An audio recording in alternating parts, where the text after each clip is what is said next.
नमस्कार दोस्तों, आप सब कैसे हैं? ठीक ही हैं।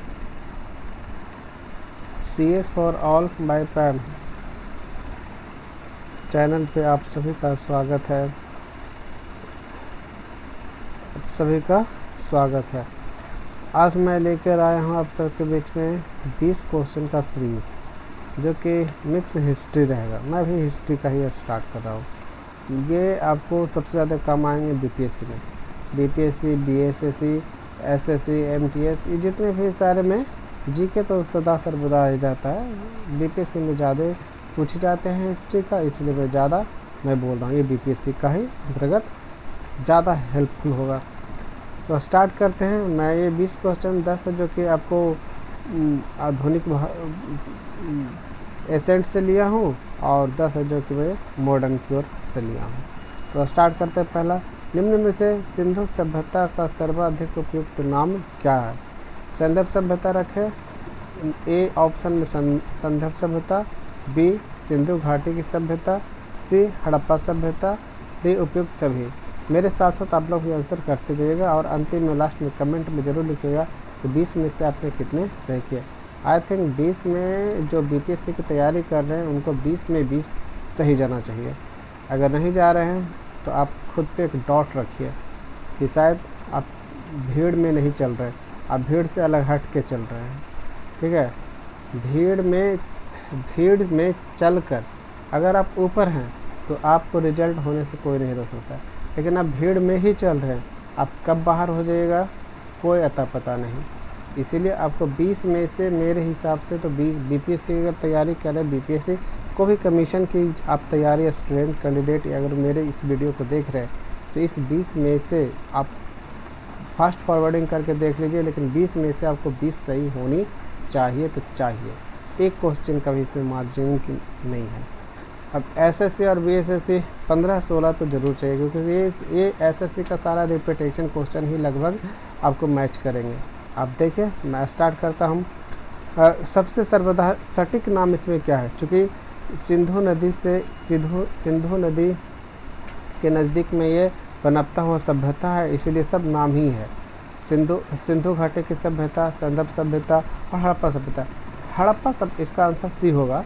हड़प्पा सभ्यता इसलिए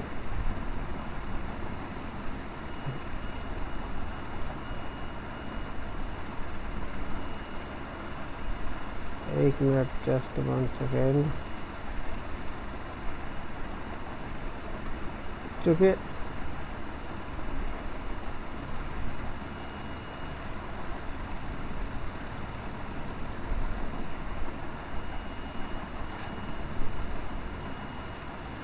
हड़प्पा सभ्यता इसलिए क्योंकि सबसे पहले जब 1921 ईस्वी में दयाराम साहनी ने और माधव स्वरूप ने उत्खनन शुरू किया था 1921 ईस्वी में। तो सबसे पहला जो जगह, जो टीला था, क्योंकि सब टीला ही था, तो उस टीले का जो खोज हुआ था 1921 ईस्वी में हुआ था। सबसे पहले हड़प्पा हुआ था, इसीलिए उसको हड़प्पा सभ्यता का नाम दिया गया। और चूँकि सिंधु नदी से नज़दीक में था, इसीलिए इन्हें सिंधु घाटी की सभ्यता कहा गया। इसीलिए इसका तीनों नाम है: हड़प्पा सभ्यता, सिंधु घाटी की सभ्यता और संदर्भ सभ्यता। लेकिन इसका जो सटीक नाम है वो आपका सी होगा। ये सिंधु ने सी होगा। चलते हैं सेकंड की ओर। निम्न में से हड़प्पा संस्कृति का सर्वाधिक आधुनिक स्थल कौन सा? सबसे बाद का, लेटेस्ट आपको पूछ रहा है, लेटेस्ट सबसे बाद का। वो तो स्टार्ट हुआ था 1921 में, लेकिन सबसे बाद का जो है वो आप लोग अपना आंसर लगा दीजिए। धौलावीर का है। धौलावीर का जो खुदाई हुआ था वो 1967-68 में ये हुआ था। और ये कौन किए थे? ये JP जोशी किए थे। इसका जो आंसर आपको हो जाएगा धौलावीर हो जाएगा, धौलावीर। इसका जो खोज कौन किए थे, उत्खनन कौन किए थे? JP जोशी। है कहाँ? ये धौलावीर है, जो कि आपको गुजरात में लूनी नदी के पास। आइए, ऐसे में पूछा हुआ क्वेश्चन, लूनी नदी कहाँ पर जाकर ये द एंड होता है, कहाँ से? तो वो आपको कच्छ के आपको गुजरात के कच्छ में रहेगा या जो नदी का संपर्क रहा वो, लेकिन मुझे जहाँ तक पता है वो एसएससी वाले गुजरात के कच्छ ऑप्शन देते हैं, तो ये कच्छ में जाकर ये विलुप्त हो जाता है। और लूनी नदी को जब ज्योग्राफी पढ़िएगा तो इसमें पता चलेगा कि लूनी नदी क्या है, वो किसको 2 बार काटता है नहीं काटता है, वो बात की बात है, लेकिन अभी फ़िलहाल ये आप देख लीजिए। ठीक है, धौलावीर है जो कि ये इसका आंसर हो गया। और ये बता दिया मैं कि गुजरात का है, जेपी जोशी ने किया था, लूनी नदी में किया था। अब हड़प्पा से तीसरा क्वेश्चन चलते हैं। हड़प्पा संस्कृति निम्न में से किस काल से संबंधित मानी जाती है? ऑप्शन 1 है प्रस्तरयुगीन काल, दूसरा है जो कि ताम्रकालीन, तीसरा कांस्ययुगीन और चौथा है जो कि लौहयुगीन। मैं एक बार बताता हूँ कि जितने भी ये सभ्यता है हड़प्पा सिंधु सभ्यता में लोहा का कहीं कोई जिक्र नहीं है। तांबा का भी है, कांसा का भी है, प्रस्तरीन का भी है, सबका है, पर ये लोहा का कोई जिक्र नहीं है। ये सब क्वेश्चन आप इम्पोर्टेंट रखिएगा कि लोहा का कहाँ पर ही, मैंने कि इस सभ्यता के लोग सिंधु सभ्यता के जो लोग थे वो लोहा से अपरिचित थे, लोहा उसमें परिचित नहीं था, चलन में नहीं था, इसलिए लोहा से वो अपरिचित थे। इसलिए लौहयुगीन हटा दे, टर्मिनेट कर दीजिए एकदम। अब ये 3 ऑप्शन आ गए, प्रस्तरीन युग, ताम्रयुग और कांस्य युग। अब कोई मार दीजिएगा कांस तो कोई मार दीजिएगा ताम, कन्फ्यूज है। इसका जो आंसर सटीक आंसर जो है आपको वो आपको हो जाएगा प्रस्तरीन युग। ठीक है, ये सबसे सटीक आंसर है। अब प्रस्तरीन युग होता क्या है? जब आदमी पत्थर पे अपनी भूमिका, जीवन में अपनी भूमिका को बढ़ा देता है, उस टाइम ही जो कि प्रस्तरीन युग कहलाता है। औजार हो, हथियार हो, वो पत्थर का यूज करने सीख गया था, वो प्रस्तरीन युग कहलाया। नेक्स्ट चलते हैं। मोहनजोदड़ो से प्राप्त विशाल स्नानागार के लिए जल की आपूर्ति कहाँ में होती है? अब ऑप्शन ए है नहर से लाया जाता था, बी है झील से लाया जाता था, सी तालाब से लाया जाता था, डी कुआं से लाया जाता था। ये सिंधु घाटी सभ्यता में 2 बड़े चीज़, मोहनजोदड़ो बड़ा चीज़, और मोहनजोदड़ो में जो बृहत स्नानागार था, और वहीं पर है जो कि बृहत जो भंडार किया जाता था वो ये मैंने सबसे बड़ा में मोहनजोदड़ो में जो कि बृहत स्नानागार, और उसी में जो कि भंडार करने वाला जगह। तो यहाँ पूछ रहा कि स्नानागार में जो कि स्नानागार के लिए जो पानी लाया जाता था वो क्यों लाया जाता था? मैंने इतना बड़ा वो स्नानागार था कि फंक्शन पे उसके गांव या शहर वाले लोग आकर वहाँ पर एक साथ इकट्ठा नहाया करते थे। इतने बड़े, मैंने कि एक अनुमानित यही लगाता है कि इतने बड़े थे।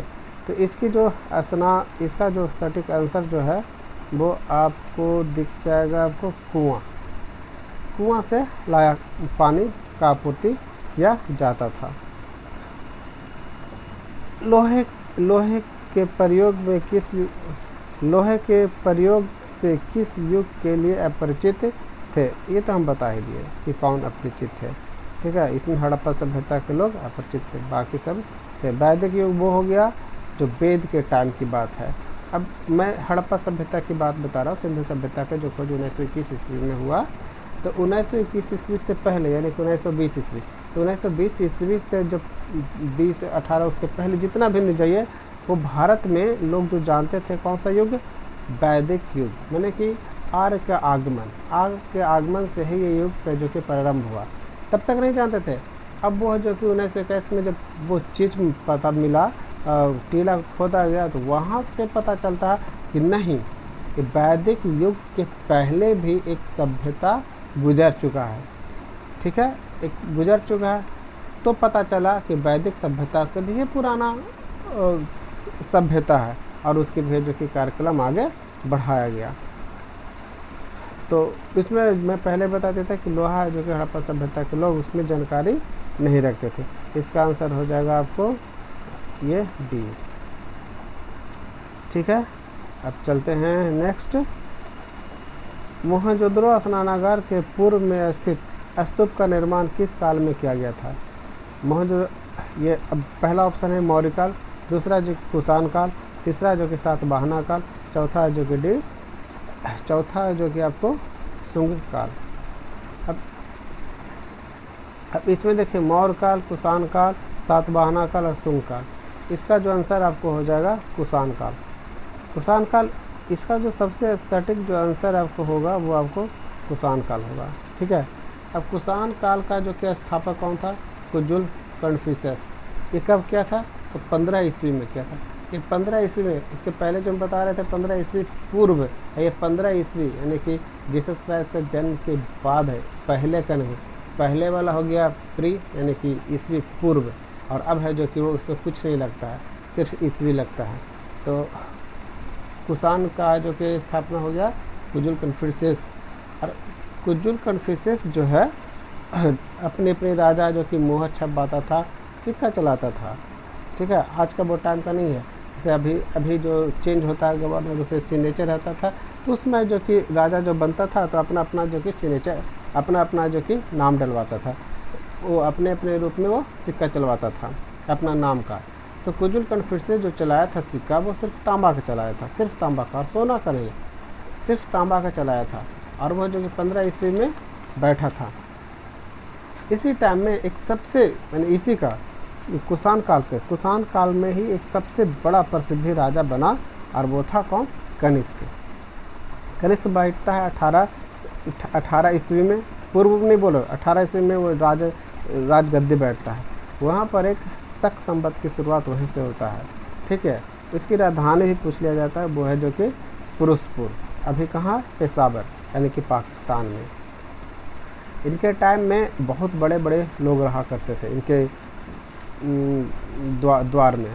ठीक है। चूँकि अभी हम बताए थे तो सबसे शुद्ध सोने का जो सिक्का चलाया था वो कुषाणों ने चलाया था। लेकिन ये अगर पूछता है क्वेश्चन कि सबसे ज़्यादा कौन चलाया था, तो गुप्त काल वाला चलाया था सबसे ज़्यादा, माने कि नंबर में, और सबसे अच्छा क्वालिटी में। तो क्वालिटी में हो गया जो अब सोने के क्या 24 कैरेट का होता है। अगर वो मात्रा में अगर पूछ लिया कि 24 कैरेट के तुलना में सबसे अच्छा कौन चलाया था, तो ये आपको हो जाएगा कुषाण। लेकिन टन में, किलो में, वजन में जो भी हो, वो आपको चलाया था कौन सा? तो गुप्ता काल में चला था। इनके टाइम में चरक रहते थे। चरक संहिता आप लोग जानते हैं। नागार्जुन, माध्यमिक सूत्र नागार्जुन यानी भारत के आइंस्टीन। इनके टाइम में और रहा करते थे अश्वघोष, वसुमित्र। ये सब बहुत बड़े बड़े नाम है। क्वेश्चन आपको हमेशा ये सबसे आपको मिलता है। ठीक है। रेशम मार्ग या सिल्क मार्ग पर जो कब्जा किया था या बनाया था, वो कौन था? कनिष्क ही करने वाला है। कनिष्क है जो कि दो जो कि मूर्ति शैली का जो कि शुरुआत किया था, मथुरा शैली और गंधार शैली। ठीक है। गंधार शैली एक होता है क्या, मंदिरों का जो निर्माण का होता है, उसमें भी 3 शैलियाँ होता है। एक द्रविड़ शैली होता है, गंधार शैली होता है, और एक और कौन होता है? द्वापर शैली। अब कनिष्क है जो कि जो सिक्का चलाया था, कनिष्क सिक्का चलाया था, उसकी भाषाएं छपा यानी भाषा क्या था? या तो यूनानी हुआ करता था या तो ईरानी था। कनिष्क की हम बात कर रहे हैं। और कनिष्क का सबसे बड़ा प्रसिद्धि क्या है कि वो बौद्ध धर्म का चौथा जो क्या होता कॉन्क्लेव हुआ था, यानी सम्मेलन हुआ था, बैठक हुआ था, उसमें जो कि यही करवाया था कौन? कनिष्क। उस समय एक किताब लिखा गया था विभाष शास्त्र। अब मौर्य काल का जो कि मौर्य काल का स्थापना कौन किया था? ये चंद्रगुप्त मौर्य। एक देखो चंद्रगुप्त मौर्य और चंद्रगुप्त मौर्य। अगर मौर्य लग गया, चंद्रगुप्त तक है ख़त्म हो गया, अगर चंद्रगुप्त मौर्य अगर आगे बढ़ गया तो मौर्य चल जाता है ईस्वी पूर्व में, जो कि 345 ईस्वी पूर्व यानी जीसस क्राइस्ट के जन्म के पहले की बात है वो। और गुप्ता वाला जो सिर्फ चंद्रगुप्त जो होता है वो पहले की बात होता है। तो चंद्रगुप्त मौर्य 345 ईस्वी पूर्व चले जाते हैं। याद है इन्हीं के टाइम में चाणक्य, कौटिल्य और विष्णुगुप्त। अभी तो हाँ, ये नाम तो बहुत इम्पोर्टेंट चलता है। अभी फ़िलहाल बिहार में राजनीतिक मुद्दा चल रहा है, तो अभी बिहार का चाणक्य कौन है? ठीक है। अभी तो भारत के चाणक्य में आपको कौन? मोटा भाई, ठीक है, अमित शाह को ही नाम लिया जाता है। खैर हम उसमें नहीं घुसते हैं, इसमें चलते हैं। चाणक्य, कौटिल्य, विष्णुगुप्त जो अर्थशास्त्र का जनक है। अब इनके माने कि देख लेते हैं कि चंद्रगुप्त के बाद कौन आया था, बिंदुसार। अब बिंदुसार के बाद कौन आया था, बिंदुसार के बाद आया था अशोक, अशोक के बाद आया था और फिर अब मज़े वाली बात ये है कि ये सब के सब कहाँ, बिहार का शासक थे, मगध का शासक थे। अब देखो कि जो चंद्रगुप्त मौर्य थे उसके सबसे आखिरी शासक जो था बृहदत्त था, ठीक है। बृहदत्त को कौन मारा, पुष्यमित्र शुंग को, पुष्यमित्र शुंग ने मारा। अब पुष्यमित्र शुंग ने जो कि कौन सा, शुंग वंश का स्थापना किया, ठीक है। पुष्यमित्र शुंग ने शुंग वंश की स्थापना किया। और शुंग अच्छा पहले कब मारा था, तो 185 ईस्वी पूर्व। अब वहाँ पर उसी टाइम में जब मारा तो ये तुरंत गद्दी पे बैठ के राज्याभिषेक कर लिया। नहीं, 185 ईस्वी में राज्याभिषेक किया। अब है जो कि इसकी राजधानी कहाँ, उसमें मगध की राजधानी ये विदिशा बना लेता है, ठीक है। और ये शुंग वंश जो पुष्यमित्र शुंग है उससे एक चर्चित स्तूप भी है, भरहुत स्तूप,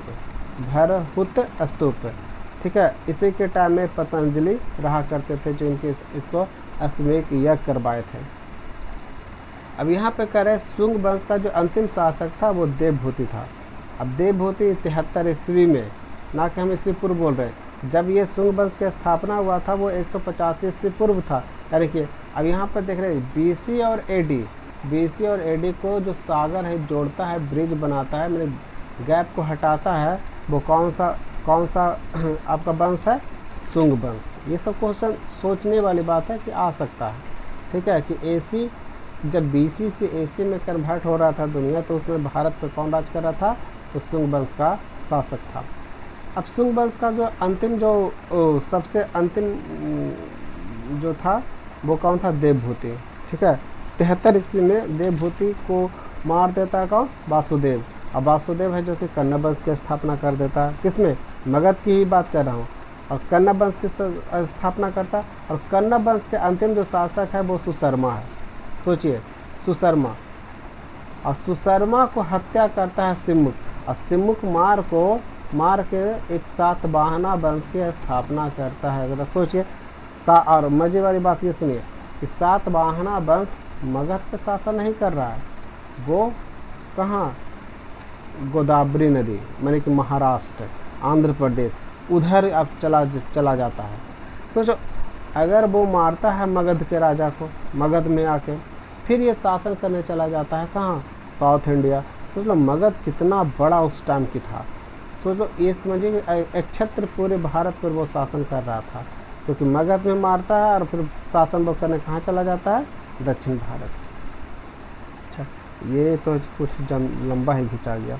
चलिए आगे, इसमें तो सारे हो गया। इसका आंसर कौन आपको हो जाएगा, कुषाण का। 7वां क्वेश्चन, सिंह का बाग या मृतकों का टीला। मृतकों का टीला आपको तो सब मार दीजिएगा, लेकिन सिंह का बाग अगर पूछेगा तो फिर वही एगो ताली कोटा होता है, वो ये इसको 2-3 नाम से जाना जाता है, बिच्छा कोटा, वो हम आपको बता देंगे।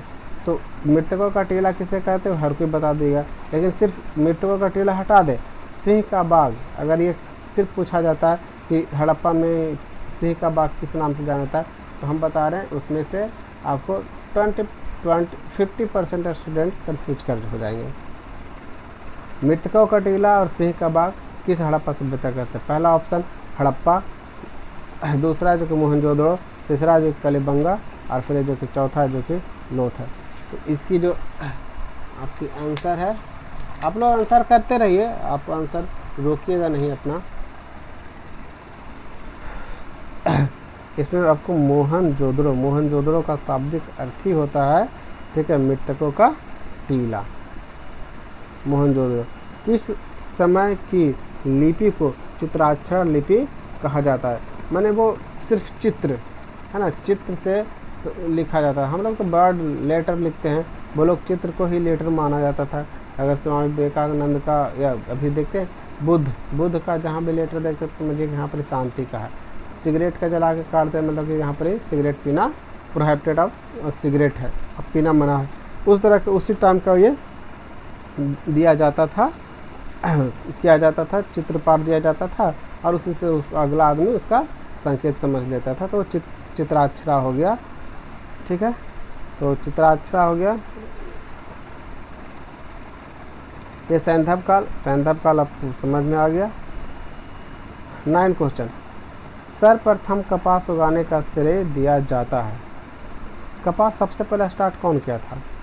पहला ऑप्शन है मिस्र सभ्यता के लोग, मेसोपोटामिया की सभ्यता की ओर, सैंधव सभ्यता के लोग, या चीन की सभ्यता के लोग किया था। ये सैंधव सभ्यता, सैंधव सभ्यता, सैंधव यानी सिंधु घाटी सभ्यता वाला सबसे पहले यही लोग स्टार्ट किया था। इसकी आंसर हो जाएगा आपको सी। डबल कहाँ से तो कहाँ से आ गया सी। 10, हड़प्पा सभ्यता के पूर्ण क्षेत्र का आकार किस प्रकार का था? तो पहला ऑप्शन है वर्गाकार। आकार पूछ रहा है, उसकी साइज क्या था, शेप एंड साइज क्या था? तो आकार है जो कि वर्गाकार पहला, दूसरा जो कि आयताकार, सी है जो कि त्रिभुजाकार, और डी जो कि गोलाकार। तो ये तो हर कोई बना दीजिएगा, ये त्रिभुजाकार था, इसमें किसी को प्रॉब्लम नहीं होना चाहिए। 10 क्वेश्चन हो गया। अब 10 में कितने हमको लगता है 10 में से आपको सारे सही हो गया होगा, 10 का 10 ही सही होगा। हम तो 95% लोगों को बोल रहा हूँ कि 10 में 10 सही होगा। बाकी आप देखिए, अंतिम में हम देखेंगे अपना वो हम देखेंगे कमेंट कितने लोग सही बनाए हैं। चलते हैं बॉर्डर की ओर। निम्न में से किस यूरोपीय समुदाय ने अपने व्यापारिक गतिविधियों को पूरी तरह चीन में ही सीमित रखा? वो चीन से इंडिया इंटर नहीं किया। पहला स्वीडन, दूसरा डच, तीसरा स्पेनिश और चौथा जो कि डेन। इसका आंसर है सिंपल सा डेन। आपको फिर चलिए 12 में, निम्न में से किस यूरोपीय देश ने भारत के बजाय दक्षिण पूर्व एशिया में अपना ध्यान केंद्रित किया? वो भारत नहीं आया, लेकिन वो दक्षिण पूर्व एशिया। अब दक्षिण पूर्व एशिया का मतलब क्या हो जाता है? दक्षिण यानी कि हमारे भारत के नीचे। अब पूर्व का मतलब किधर आ गया? देखिए, एक हो गया पश्चिम, यानी कि आपको बंगाल की खाड़ी वाला हो गया पूर्व साइड में, यानी कि इधर फिलीपींस, बर्मा, ये सब एरिया में आ जाइए। अब इधर हो गया श्रीलंका को भी इसमें ले सकते हैं। उसके बाद फिर ये इंडोनेशिया भी आपको आ जाएगा। तो इस सब एरिया में आपको कौन सा आया था, जबकि भारत में है जो कि एंट्री नहीं किया? ये थे आपको डच तो एंट्री किया है, लेकिन सबसे ज़्यादा वही जो कि किया डच। अब चलते हैं तीसरा 13वां क्वेश्चन। ईस्ट इंडिया कंपनी का एकाधिकार किस वर्ष में पूरी तरह समाप्त कर दिया गया? ऑप्शन पहला जो कि 1858 में, 1813 ईस्वी में, 1833 ईस्वी में, 1823 ईस्वी में। 1858 उससे एक साल पहले 1857 याद करिए। 1857 है जो कि यहाँ पर सिपाही विद्रोह या भारत के प्रथम स्वतंत्रता संग्राम तो जो लड़ाई हुआ 1857 में। तो हाँ, जो कि पूरा इंग्लैंड में जो कि हड़कंप मच गया। अब यहाँ की खबर वहाँ पहुँच गया, तो वहाँ का जो कि महारानी है जो कि पूरा का पूरा अपने हाथ में ले लिया। तो वहाँ गवर्नर जनरल से अब हटा के उसका नाम बदल देता है वायसराय 1858 में। ठीक है, उस समय उससे पहले ही यहाँ पर कंपनी का एकाधिकार है जो कि ख़त्म हो गया था। तो ये पूछता है कि सबसे पहले एकाधिकार ख़त्म क्या होता है? तो अभी जो हमारे यहाँ जो बिल पास होता है विधानसभा या लोकसभा में, तो उसको अमेंडमेंट कहते हैं। उसमें वहाँ पर ही अमेंडमेंट किया जाता था और यहाँ पर ही इम्प्लीमेंट किया जाता था। तो एकाधिकार किस ख़त्म कब किया गया था? 1833 ईस्वी में। इसका जो आंसर है आपको 1833 ईस्वी में, 1833 में। ब्रिटिश संसद के किस वर्ष वह अधिनियम पारित किया गया जिसके तहत सभी अंग्रेजों को पूर्व में व्यापार करने का समान यानी कि राइट अधिकार दिया गया? समान अधिकार, इक्वल राइट दिया गया। पहला ऑप्शन है 1600 में, दूसरा ऑप्शन है 1635 ईस्वी में, सी 1674 ईस्वी में, और डी 1698 ईस्वी में। सी है जो कि 1664 ईस्वी में, इसी टाइम में जो इसको पूर्ण अधिकार दे दिया गया था।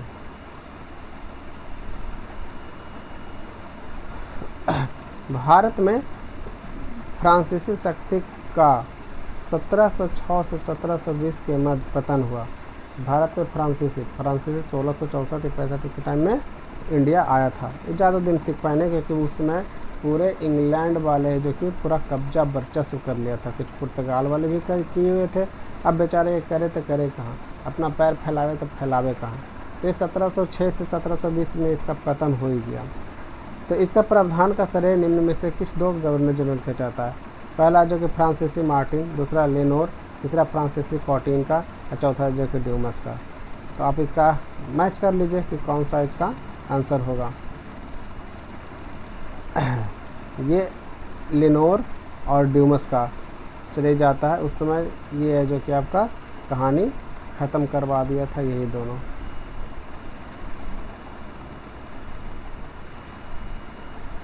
एक ये क्वेश्चन आपको बहुत अच्छा है, शायद इसमें आपको 4-5% ऐसे स्टूडेंट्स होंगे जिसकी गलती जाएगी ही जाएगी। देख लीजिए, French East India Company, French East India Company तथा French East West Indies Company, West Indies Company, French West Indies Company और फ्रेंच ईस्ट इंडिया कंपनी दोनों में एक साथ विलीन हुआ, और वो कौन सा टाइम था जरा आप लोग बताइए।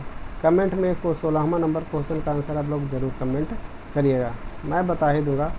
आप लोग ज़्यादा मेहनत मत करिए, बस इसके बारे में कुछ ढूंढिए, कहीं किताब में पढ़िए और उसके बारे में 10 लाइन लिखिए, 2 लाइन लिखिए, वो आपको याद हो जाएगा। बिना लिखे हुए कुछ याद नहीं होगा। आप वीडियो देखिएगा, तब तक ये सोते नहीं, तब तक ये आपके दिमाग में रहेगा। एक बार सो जाएगा ये सब भूल जाएगा, लेकिन अगर लिख लीजिएगा तो सो कर फिर उठिएगा, फिर ये आपको याद रहेगा। सो अगर लिख लीजिएगा ठीक तौर से तो आपको 5 दिन तक ज़रूर याद रहेगा। 5 दिन में एक बार रिवीजन मार लीजिए, 1 महीना तक याद रहेगा। 1 महीना में 2 बार और रिवीजन मार लिए तो आपको पूरे लाइफ याद रहेगा। लेकिन बिना लिखे हुए आप सोचिए कि हम रट के याद कर लेंगे, रटिएगा 24 से 48 घंटा में ख़त्म हो ही जाएगा। बिना आप प्रैक्टिस करते हैं, मैंने कि सेट लगाते हैं, तो सेट लगाते हैं तो उसमें पर पढ़ते हैं और लिखते हैं, इसका भी इसका से गलत होता है उसके बारे में फिर पढ़ते हैं। यही जो मैं भी कह रहा हूँ कि आप सेट बनाते हैं तो अगर गलत होता है तो उसको लिखा करिए, कहीं भी लिखिए, लेकिन लिखिए। लिखने से ही आपको जो कि दिमाग उस पिक्चर को जो कि रीड करेगा, क्योंकि दिमाग बर्ड पिक्चर को ज़्यादा याद रखता है। एलिफेंट जैसे हम बोले, आप सबको जो कि एलिफेंट कैसा हो, क्योंकि वो एलिफेंट अब देख चुके हैं, वो दिमाग है जो कि रीड कर लिया कि एलिफेंट इसको ऐसे होता है। अब कहेंगे शिव शंकर, तो शिव शंकर का जो कि फ़ोटो हर कोई देख चुके हैं, तुरंत दिमाग में जो कि रीड कर गया। अगर कोई फ़ोटो जैसे आ जाता है आम का, आम पकड़ लीजिए कौन सा वैरायटी का आम है, क्योंकि वहाँ पर पिक्चर आप डेली उसको देखते हैं, तब जब लिखिएगा तो पिक्चर आपको दिखेगा तो आपको याद होते चला जाएगा। लेकिन रट्टा मारिएगा, रट्टा मार के कंपटीशन ही तैयार किया। आप सेट प्रैक्टिस करिए, पढ़िए, सेट प्रैक्टिस करिए, पढ़िए, सेट प्रैक्टिस करिए। खैर ये 16वां नंबर क्वेश्चन का जो आंसर है वो है जो 1719 ईस्वी में है, जो कि विलीन हो गया था ईस्ट इंडिया कंपनी और east west French West Indies company जो कि विलीन हो गया था। अब चलते हैं 17 नंबर।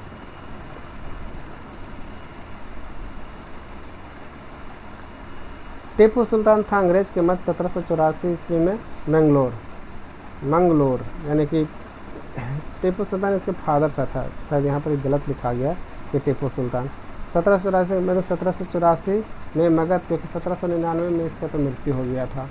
ठीक है, तो 90 और 99 के बीच में 2 युद्ध लड़ा था, और ये 83-84 शायद नहीं, दूसरा युद्ध ही होगा। मैंगलोर की संधि इसके फादर ही था शायद, नहीं यही होगा। पहला में तो वो जीत गया था, दूसरा में वो घायल होकर बीमार पड़ा, तो फिर संधि के साथ ख़त्म हुआ। तो टीपू सुल्तान ही संधि में आया, क्योंकि बीमार था उसके फादर। क्वेश्चन ठीक होगा। टीपू सुल्तान अथवा अंग्रेज़ों के मध्य 1784 में मैंगलोर की संधि, इस संधि पर अंग्रेज की ओर से मद्रास के गवर्नर ने हस्ताक्षर किया, और वो गवर्नर कौन था, उसका नाम क्या था? A Lord Harris, B Lord Hamilton, C Lord Macartney, D Lord Stephenson. 17 का आंसर जो है आपको लॉर्ड मैककार्टन। देखिए, अगर आपको अच्छा लग रहा तो आप लाइक करिए, सब्सक्राइब मेरे चैनल करिए, क्योंकि मैं ऐसे और भी इंटरेस्टेड लाएंगे जो कि हूबहू में भी आपको डायरेक्ट क्वेश्चन मिल जाए, डायरेक्ट पीपीएससी में क्वेश्चन मिल जाए, या किसी भी एग्जामिनेशन में डायरेक्ट ही मिलेगा ये। तो वो सुविधा आपको होगा कि डायरेक्ट मैं वीडियो अपलोड करूं और आपको दिख जाए। तो आप सब्सक्राइब कर लीजिए अगर अच्छा लग रहा हो तो, ना मत नहीं तो नहीं करिए। व्यू आप लाइक कर दीजिए, अगर अच्छा लगता है तो शेयर कर दीजिए अपने फ्रेंड के बीच में। चलते 18 क्वेश्चन पे। द्वितीय आंग्ल मैसूर युद्ध के समय गवर्नर जनरल कौन था? द्वितीय सेकंड पूछ रहा है, पहला नहीं। और पहला option Warren Hastings, B Lord Cornwallis, C Sir John Shore, D Lord Wellesley. इसका आंसर है, हम इसीलिए लेट करते हैं कि आप लोग अपने में टिक आउट करिए कि आपने कितना सही किया है। यह है जो कि आपको वारेन हेस्टिंग्स है।